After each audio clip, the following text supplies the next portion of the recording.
Assalamualaikum warahmatullahi wabarakatuh. Selamat pagi anak-anak. Apa kabar semuanya? Semoga kalian semua dalam keadaan sehat walafiat ya. Pada pertemuan kali ini kita akan membahas materi IPA kelas 8, yaitu sistem gerak manusia.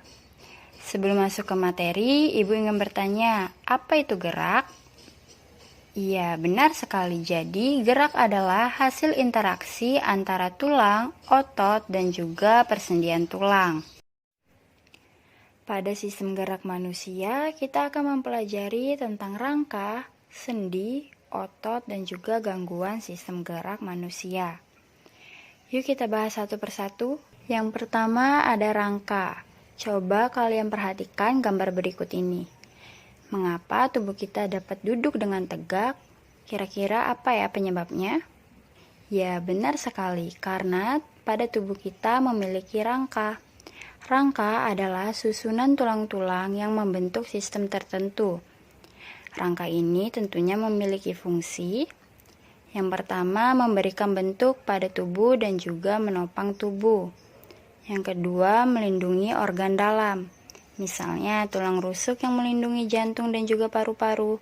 Yang ketiga, tempat menempelnya otot. Otot ini merupakan alat gerak aktif sehingga dapat menggerakkan tulang. Yang keempat, tempat pembentukan sel darah merah. Sel darah merah ini dibentuk di bagian sumsum tulang, yaitu jaringan lunak yang terdapat di bagian tengah tulang. Berikut ini merupakan gambaran dari keseluruhan sistem rangka manusia. Dapat dilihat pada tubuh kita memiliki banyak sekali tulang-tulang. Apabila dihitung jumlah keseluruhan tulang tubuh manusia dewasa terdiri dari 206 tulang. Struktur tulang pada manusia dapat dilihat pada gambar yang berikut ini. Struktur tulang terdapat benjolan pada bagian ujungnya, berbentuk bulat, terdapat titik-titik kasar pada bagian ujung, serta terdapat lekukan, serta tonjolan dan juga lubang. Permukaan tulang ditutupi oleh membran yang menempel dengan kuat, yang biasa disebut dengan periosteum. Pada bagian bawah periosteum terdapat tulang kompak atau disebut juga dengan tulang keras. Kerasnya tulang disebabkan karena tulang mengandung zat kapur dan juga fosfor. Selain itu, struktur tulang juga memiliki tulang spons, yang banyak sekali ruang-ruang kecil terbuka seperti spons. Selain itu, struktur tulang manusia juga memiliki sumsum putih tulang serta pembuluh darah. Seiring dengan berjalannya waktu, tulang pada tubuh kita ini mengalami perkembangan. Beberapa bulan sebelum kita dilahirkan, tulang kita tersusun dari kartilago atau tulang rawan. Yang secara bertahap, tulang rawan ini akan berkembang menjadi tulang keras. Tetapi pada perkembangannya tidak semua tulang rawan akan menjadi tulang keras. Contohnya seperti tulang pada daun telinga dan juga hidung. Proses pengubahan tulang rawan menjadi tulang keras ini disebut dengan osifikasi.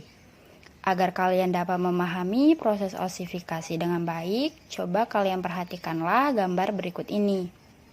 Jadi proses osifikasi ini berawal dari bagian tengah tulang rawan, yang kemudian akan meluas ke seluruh arah sesuai dengan pertumbuhan tulang rawan. Di antara jaringan tulang yang terbentuk terdapat pembuluh darah. Pembuluh darah ini akan membawa mineral seperti kalsium sehingga tulang yang terbentuk menjadi keras atau kompak.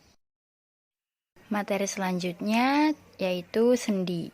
Sebelum mempelajari materi selanjutnya, coba sekarang kalian berdiri dan lakukanlah gerakan sesuka hati kalian. Kira-kira mengapa kita dapat melakukan berbagai macam gerakan tersebut?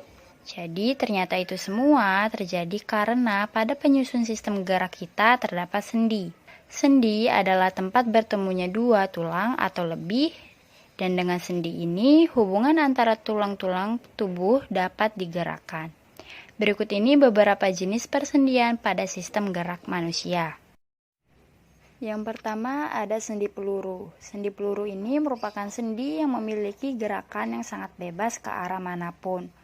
Contohnya yaitu tulang lengan atas dan tulang belikat, serta antara tulang pinggul dan tulang paha. Yang kedua ada sendi engsel. Sendi ini hanya memiliki gerakan satu arah, gerakan ke depan saja atau ke belakang saja seperti engsel pintu. Contoh sendi ini adalah sendi-sendi pada siku dan juga lutut. Yang ketiga ada sendi putar. Sendi putar merupakan sendi yang salah satu ujung tulangnya membuat gerakan memutar pada ujung tulang lainnya. Contohnya adalah persendian yang terdapat di antara tulang tengkorak dengan tulang leher. Yang keempat ada sendi pelana. Sendi ini memungkinkan gerakan maju dan mundur atau dari satu sisi ke sisi lainnya. Jadi sendi pelana memungkinkan gerakan kedua arah. Contoh sendi ini adalah pada pangkal ibu jari kalian. Yang terakhir ada sendi geser. Sendi geser merupakan sendi penghubung antara dua tulang yang memiliki permukaan datar, sehingga memungkinkan tulang bergerak ke depan dan ke belakang. Contohnya pada tulang pergelangan tangan atau tulang pergelangan kaki. Sendi ini juga merupakan sendi yang paling sering digunakan dalam melakukan aktivitas sehari-hari. Misalnya seperti makan, mengetik, atau mengambil buku. Selanjutnya kita akan membahas tentang otot. Otot merupakan penggerak bagian-bagian tubuh manusia dan jaringan otot memiliki kemampuan untuk berkontraksi. Fungsi jaringan otot ini untuk melakukan gerakan, memelihara postur tubuh, dan juga memproduksi panas.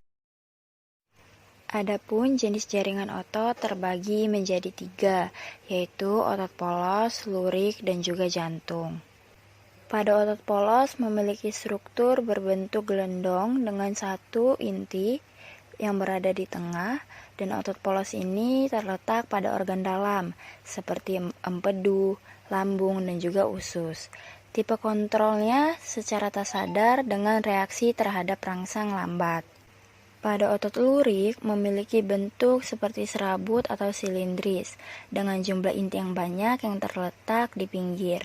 Otot lurik ini berada di dalam rangka dan tipe kontrolnya ini bersifat sadar, sedangkan reaksi terhadap rangsangannya cepat. Sedangkan pada otot jantung memiliki bentuk dan struktur seperti otot lurik, tetapi tipe kontrol dan mekanismenya ini seperti otot polos, tetapi reaksi terhadap rangsangannya cepat. Otot jantung berada di jantung. Terakhir, kita akan membahas tentang gangguan pada sistem gerak manusia. Yang pertama ada fraktura atau patah tulang. Pastinya kalian semua pernah melihat orang yang memakai kursi roda kan? Nah, salah satu penyebab orang memakai kursi roda ini karena orang tersebut mengalami fraktura atau patah tulang pada bagian kakinya, sehingga orang tersebut tidak dapat berjalan dengan normal. Salah satu penyebab fraktura karena tulang mengalami benturan keras seperti kecelakaan. Yang kedua ada osteoporosis. Osteoporosis merupakan gangguan pada tulang orang dewasa atau orang tua yang mengalami kerapuhan dan juga mudah patah. Penyebab dari osteoporosis ini adalah kekurangan kalsium dalam tubuh. Berikut ini ada gambar perbandingan antara tulang yang sehat dengan tulang yang menderita osteoporosis. Pada tulang yang menderita osteoporosis terdapat banyak sekali ruang-ruang kecil yang terbuka. Yang ketiga ada rickettsia. Rickettsia ini merupakan gangguan pada tulang yang disebabkan akibat kekurangan vitamin D. Rickettsia ini menyebabkan tulang kaki tumbuh membengkok seperti gambar berikut ini.